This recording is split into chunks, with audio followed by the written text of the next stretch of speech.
দর্শক, সারা রাত না খেয়ে থাকার পরে সকালের নাস্তাটা বাচ্চাদের জন্য হতে হবে অনেক বেশি পুষ্টিকর ও পর্যাপ্ত, যা থেকে বাচ্চারা সারাদিনের অধিকাংশ পুষ্টির চাহিদা সকালের নাস্তা থেকে পেয়ে যায়। আসসালামু আলাইকুম প্রিয় দর্শক। আজকের পর্বে তৈরি করে দেখাবো বাচ্চাদের জন্য অনেক বেশি পুষ্টিকর, স্বাস্থ্যকর ও মজাদার তিনটি আলাদা আলাদা ভিন্ন রকমের সকালের নাস্তার রেসিপি। এই নাস্তাগুলো তৈরি করে আপনারা 10 মাস থেকে 5 বছর বয়সী বাচ্চাদেরকে খাওয়াতে পারবেন। খাবারগুলো পর্যাপ্ত পুষ্টিকর, বাচ্চারা অল্প খেলে বেশি পরিমাণে পুষ্টি পাবে, সেই সাথে দ্রুত ওজন বাড়বে, স্মৃতিশক্তি বাড়বে এবং উচ্চতা বাড়বে। তো এখানের কথা না বাড়িয়ে চলে যাচ্ছি সকালের নাস্তার প্রথম রেসিপিতে। এজন্য প্রথমেই আমি এখানে 4টি খেজুর নিয়ে নিচ্ছি। খেজুরগুলোকে খুব ভালো করে ধুয়ে পরিষ্কার করে নিয়েছি এবং খেজুরের মধ্যে থাকা যে বিচিটা রয়েছে সেটা ফেলে দিচ্ছি। খুব ভালো করে চেক করে নিচ্ছি যে কোনো রকমের পোকামাকড় আছে কিনা। কিছুটা পরিমাণে পানি দিয়ে খেজুরগুলোকে আমি 10 মিনিটের জন্য ভিজিয়ে রেখে দেব। এতে করে খেজুরগুলো ভিজে নরম হয়ে আসবে এবং একটা পিউরি বানাতে খুব সহজ হবে। দর্শক, খেজুরে প্রচুর পরিমাণে vitamin, minerals, potassium, calcium, iron সহ আরও অনেক পুষ্টি উপাদান রয়েছে, যা আমাদের বাচ্চাদের মানসিক ও শারীরিক দুই ধরনের বিকাশ বুদ্ধিতে খুবই গুরুত্বপূর্ণ ভূমিকা পালন করে। আর এই খেজুর কিন্তু আপনারা বাচ্চাদেরকে 7 মাসের পর থেকেই খাওয়াতে পারবেন। তো এই যে দেখুন, 10 মিনিট পরে কিন্তু আমি খেজুরগুলোকে এরকম হাত দিয়ে ম্যাশ করে একটা পিউরি তৈরি করে নিয়েছি। আপনারা চাইলে কিন্তু এটাকে ব্লেন্ডারের জারে দিয়ে ব্লেন্ড করেও পিউরিটা তৈরি করে নিতে পারেন, কোনো সমস্যা নেই। তো যাই হোক, এখন হচ্ছে এই পিউরিটা নিয়ে চলে যাচ্ছি চুলায়। তো এই তো চলে আসলাম চুলায় একটা প্যান দিয়ে তার মধ্যে কিছুটা পরিমাণে ঘি দিয়ে দিলাম। দর্শক, ঘি, butter, extra virgin olive oil, তেল, কোকোনাট অয়েল এগুলো কিন্তু বাচ্চাদের ব্রেন ডেভেলপমেন্টের জন্য খুবই ভালো খাবার। অর্থাৎ এর মধ্যে গুড ফ্যাট থাকে, যার কারণে বাচ্চাদের স্মৃতিশক্তি অর্থাৎ কিছু শেখা বা মনে রাখার ক্ষমতা বাড়ায়, পাশাপাশি দ্রুত ওজন বৃদ্ধিতেও সহায়তা করে। তো যাই হোক, ঘি গলে আসার পরে আমি এর মধ্যে দিয়ে দিলাম পরিমাণ অনুযায়ী সুজি। আমি এখানে কেনা সুজিটা ব্যবহার করেছি। আপনি আপনার বাচ্চাকে যে সুজি খাইয়ে অভ্যস্ত সেই সুজিটাই এখানে নিয়ে নেবেন। তারপরে ঘিয়ের মধ্যে এগুলোকে আমি 1 থেকে 1.5 মিনিটের মতন ভেজে নিব, চুলার আঁচ মিডিয়াম আঁচে রেখে। যখন খুব সুন্দর একটা ফ্লেভার বের হবে, এই পর্যায়ে আমি এর মধ্যে দিয়ে দেব পরিমাণ অনুযায়ী পানি। আমি এখানে 1 কাপের একটু কম পরিমাণে পানি ব্যবহার করেছি। আর অবশ্যই কিন্তু এখানে নর্মাল বিশুদ্ধ খাবার পানিটা ব্যবহার করতে হবে, কারণ বাচ্চাদের খাবার কিন্তু সবার আগে নিরাপদ হওয়া উচিত। আর যে সকল বাচ্চাদের খাদ্য তালিকায় গরুর দুধ যুক্ত করেছেন, তারা কিন্তু এখানে নর্মাল পানির পরিবর্তে গরুর দুধ দিয়ে সুজিটা রান্না করে নেবেন। এতে করে সুজিটা আরও বেশি পুষ্টিকর এবং ক্যালোরি বহুল হয়ে যাবে। তো যাই হোক, এই যে দেখুন, সুজি কিন্তু খুব ভালো করে সিদ্ধ হয়ে গেছে। আমি একটু ঘন করে সুজিটাকে রান্না করে নিচ্ছি।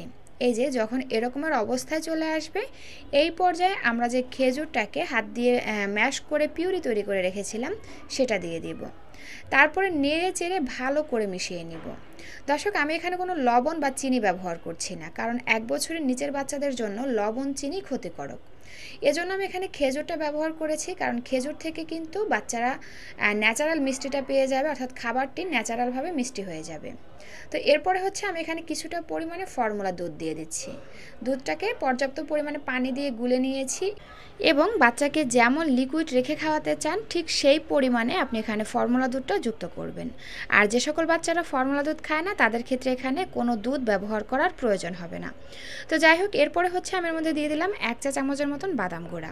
দর্শক, 8 মাসের পর থেকেই কিন্তু বাচ্চাদের খাদ্য তালিকায় বাদাম গুঁড়া যুক্ত করতে পারবেন, কারণ বাদামে প্রচুর পরিমাণে স্বাস্থ্যকর ফ্যাট এবং ক্যালোরি রয়েছে, যেটা আমাদের বাচ্চাদের ওজন বাড়ানোর পাশাপাশি স্মৃতিশক্তি বাড়াতে সহায়তা করে। তো এরপরে হচ্ছে সুজির সঙ্গে বাদাম গুঁড়াটাকে খুব ভালো করে মিশিয়ে নিচ্ছি এবং মিশিয়ে নেওয়ার পরে আমি চুলা থেকে নামিয়ে নিচ্ছি।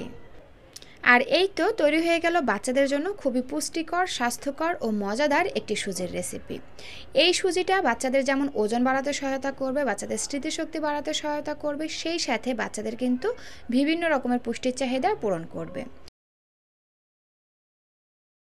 প্রথমেই এখানে নিয়ে নিচ্ছি একটি মুরগির ডিম। দর্শক, ডিমে থাকে ফার্স্ট ক্লাস প্রোটিন, যা আমাদের শারীরিক ও মানসিক দুই ধরনের বিকাশ বুদ্ধিতে সাহায্য করে, বাচ্চাদের সারাদিনের ক্ষয় পূরণ করতে সাহায্য করে এবং বিভিন্ন রকমের পুষ্টি চাহিদা পূরণ করে।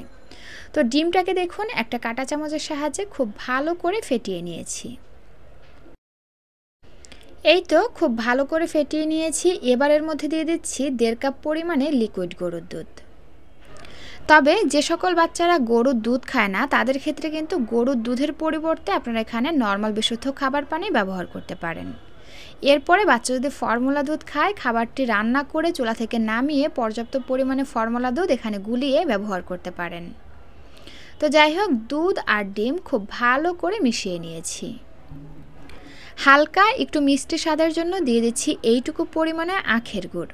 এখানে আখের গুড়ের পরিবর্তে খেজুরের গুড়, তাল মিষ্টি কিংবা এমনি নর্মাল চিনিও ব্যবহার করা যাবে। 1 চিমটি লবণ দিয়ে দিলাম। তারপরে নেড়ে চেড়ে ভালো করে মিশিয়ে নিয়ে চলে আসলাম চুলায়। চুলায় একটা প্যান দিয়ে তার মধ্যে দিয়ে দিচ্ছি সামান্য একটু ঘি। এখানে ঘিয়ের পরিবর্তে রান্নার তেল, এক্সট্রা ভার্জিন অলিভ অয়েল তেল, কোকোনাট অয়েল কিংবা বাটার, যেটা হাতের কাছে থাকবে সেটাই এখানে ব্যবহার করতে পারবেন, কোনো সমস্যা নাই।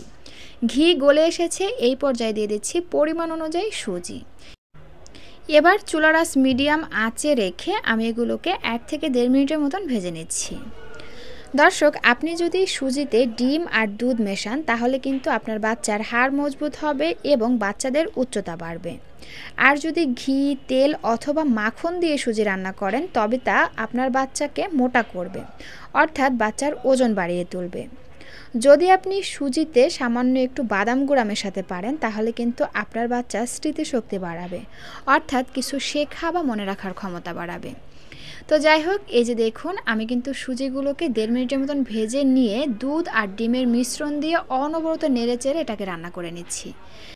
তো যাই হোক, এখন কিন্তু আর কোনো কাজ নাই, জাস্ট ঘন ঘন নেড়ে চেড়ে আমরা এটাকে রান্না করে নিব চুলার আঁচ মিডিয়াম আঁচে রেখে। আপনি যদি নাড়াচাড়া বন্ধ করে দেন তাহলে কিন্তু ডিম আর সুজি দলা পেকে যেতে পারে, তাই অনবরত নাড়তে হবে। তো যাই হোক, এই যে দেখুন প্রায় 3 মিনিটের মতো রান্না করে নিয়েছি আর এখন কিন্তু সুজিটা অনেকটা ভারী হতে শুরু করেছে। আপনি আপনার বাচ্চাকে যেমন লিকুইড রেখে খাওয়াতে চান ঠিক সেভাবে চুলা থেকে নামিয়ে নেবেন। আমি এই অবস্থায় চুলা থেকে নামিয়ে নিচ্ছি, কারণ খাবারটি ঠান্ডা হয়ে গেলে কিন্তু আরও কিছুটা ঘন হয়ে আসবে। আর এই তো তৈরি হয়ে গেল বাচ্চাদের জন্য পুষ্টিতে ভরপুর একটি সুজির রেসিপি। সাধারণ এই খাবারটি অসাধারণভাবে বাচ্চাদের উচ্চতা, ওজন ও স্মৃতিশক্তি বাড়াতে সহায়তা করবে। এজন্য চুলা একটা প্যান দিয়ে প্রথমে দিয়ে দিচ্ছি 2.5 কাপ পরিমাণে লিকুইড গরুর দুধ। দর্শক, যে সকল বাচ্চারা গরুর দুধ খায় না তাদের ক্ষেত্রে কিন্তু এখানে গরুর দুধের পরিবর্তে নর্মাল বিশুদ্ধ খাবার পানিটা ব্যবহার করবেন। এবার সুন্দর একটা ফ্লেভারের জন্য দিয়ে দিচ্ছি 2টি এলাচ আর 1 টুকরো দারুচিনি, আর দিয়ে দিচ্ছি 1টি তেজপাতা। এবার ঘন ঘন নেড়ে চেড়ে চুলার আঁচ মিডিয়াম আঁচে রেখে এর মধ্যে একটা বলক এনে নিচ্ছি। এর মধ্যে খুব ভালো করে বলক চলে আসবে, এই পর্যায়ে আমি এর মধ্যে দিয়ে দিব আগে থেকে ধুয়ে রাখা পরিমাণ অনুযায়ী পোলাওর চাল।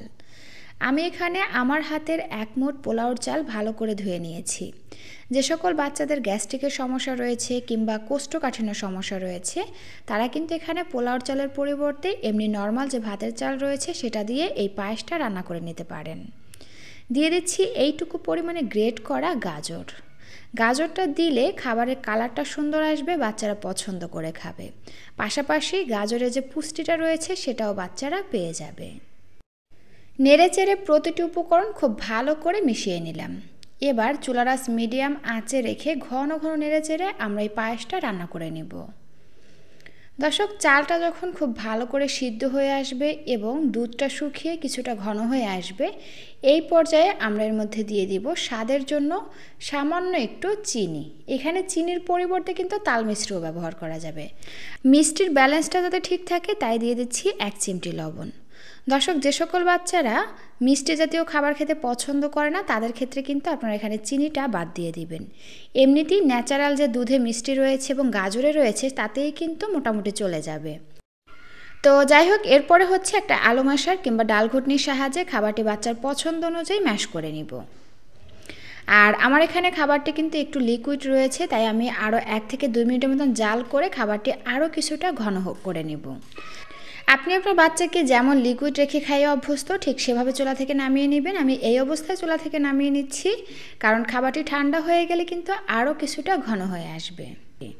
বাচ্চারা প্রতিদিন একই রকমের খাবার খেতে চায় না, তাই প্রয়োজন মাঝে মধ্যে খাবারে ভিন্নতা আনা। খাবারে ভিন্নতা আনলে বাচ্চারা যেমন মজা করে খায় তেমনি কিন্তু ভিন্ন ভিন্ন খাবার থেকে বাচ্চারা ভিন্ন ভিন্ন পুষ্টিও পেয়ে যায়। তো দর্শক, এই ছিল আমার আজকের আয়োজন। ভিডিওটি ভালো লাগলে প্লিজ একটি লাইক দিবেন এবং যাওয়ার আগে সুন্দর একটা কমেন্ট করে যাবেন। এতক্ষণ সাথে থাকার জন্য অসংখ্য ধন্যবাদ জানিয়ে আজকের ভিডিওটি এখানেই শেষ করছি। আল্লাহ হাফেজ।